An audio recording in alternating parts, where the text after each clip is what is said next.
आपको उसके कल्याण के लिए कुछ ना कुछ उपाय जरूर बताइए। गुरु जी बोले इतनी सी बात।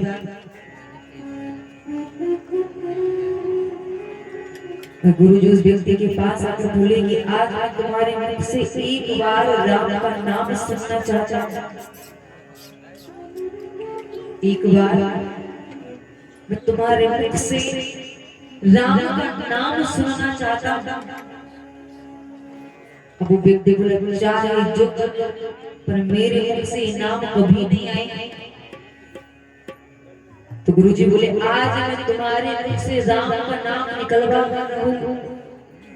बस केवल एक बार राम का नाम बोलो। और वो व्यक्ति कहे चाहे कर लो पर मेरे मुख से नाम आएगा। लेकिन आज मैं संकल्प लेता हूँ कि तेरे मुख से एक बार नाम निकलवा कर ही रहूं। केवल एक बार अपने मुख से राम का नाम। जैसे मैंने कहा वह व्यक्ति कहता है कि आप चाहे जो पर मेरे इस मुख से राम का नाम नहीं आए। कि चाहे जो कर लो पर मेरे इस मुख से राम का नाम नहीं आए। गुरु जी बोले बेटा मेरा जो कार्य था मैंने कर दिया, तो वापस लौट। अब वो व्यक्ति बोला मैंने नाम लिया या नहीं, आपका कार्य कैसे हो गया? बोले अभी तूने कहा कि चाहे जो कर लो पर मैं राम का नाम नहीं लूं। तो भले ही तूने गुस्से में बोला, क्रोध तो होकर बोला, पर फिर भी तूने अपने मुख से राम का नाम बोल। अब तेरा जब अंत समय आएगा, यमराज लेने आएंगे और जब पाप पुण्य का हिसाब होगा,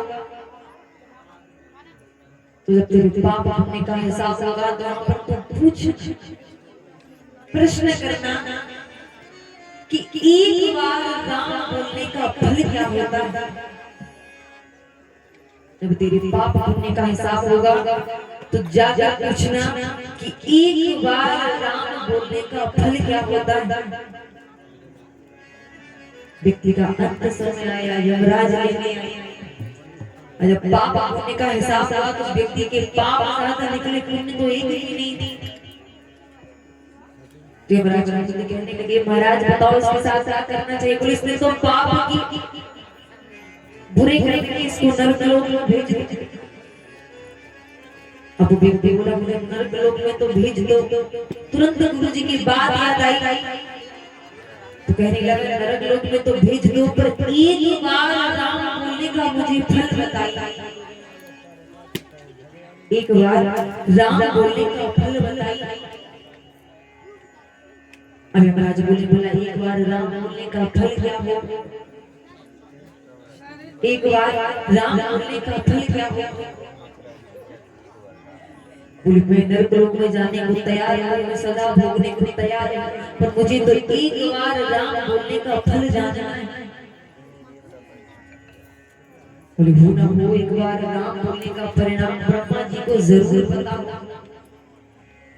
ब्रह्मा जी के पास पहुंचे, प्रणाम किया, बोले प्रभु एक बार राम बोलने का फल क्या होता है? ब्रह्मा जी बोले मैं तो ना जान जाती एक बार राम बोलने का फल क्या होता है। होना हो भोले बाबा को जरूर पता हो। ब्रह्मा जी बोले मैं भी साथ चलूंगा, मैं भी जानना चाहता हूँ कि एक बार राम बोलने का फल क्या होता है। भोले बाबा के पास पहुंचे, प्रणाम करके बोले हे भोले बाबा एक बार राम बोलने का फल क्या होता है। भोले बाबा बोले मैं तो नहीं जानता कि एक बार राम बोलने का फल क्या होता है, पर जिसका नाम है वो जरूर जानता होगा कि एक बार राम बोलने का फल क्या है। ब्रह्मा जी साथ चल दिए विष्णु भगवान के पास, भोले बाबा साथ चल दिए विष्णु भगवान के पास।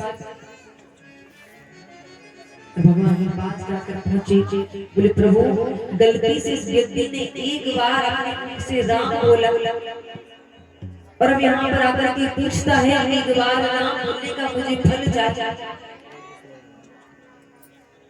भगवान उस व्यक्ति को अपने पास बुलाया, गोद में बैठा कर बोले तुम्हारा कार्य पूरा हुआ तुम वापस लौटो।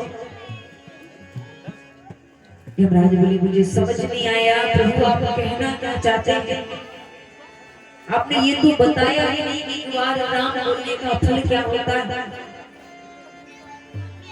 भगवान बोले देख इसने संकल्प लेकर के एक बार मेरा नाम पुकारा और मेरी गोद में बैठने का अधिकारी बन गए। सच्चे मन से एक बार मेरा नाम पुकारा और मेरी गोद में बैठने का अधिकारी बन गया, इससे बड़ा परिणाम तुमको क्या चाहिए। जैसे देखा भगवान के चरणों में गिरकर बोला प्रभु एक बार बिना मन से मैंने आपका नाम पुकारा तो मुझे आपका धाम प्राप्त हो गया। आपके पास बैठने का आपके पास रहने का सौभाग्य मुझे प्राप्त हो गया। यदि मैंने सच्चे मन से आपका भजन किया होता आपका नाम जपा होता तो शायद मुझे संसार में वापस लौटने की आवश्यकता न पड़ती। तो एक बार भगवान का नाम बोलने की बड़ी महिमा है। और भक्त तो कहते हैं कि दिन रात भगवान का नाम जपते हैं, दिन रात भगवान का नाम लेते हैं तो भगवान को प्राप्त होते ही। ये बिल्कुल सत्य घटना है। नाम ऐसे नहीं लेना कि आप दिन रात भगवान का भजन कर रहे हैं, प्रभु का नाम कर रहे हैं तो वाणी पर नाम तो भगवान का है पर चिंतन गृहस्थ परिवार का है। नाम तो भगवान का जप रहे हैं पर ध्यान संसार का है। नाम भगवान का जप रहे हैं, कथा भगवान की सुन रहे हैं और ध्यान हमारा परिवार कार्य में, तो उस नाम से भगवान प्रसन्न होते हैं जो नाम हमारी वाणी से सच्चे मन से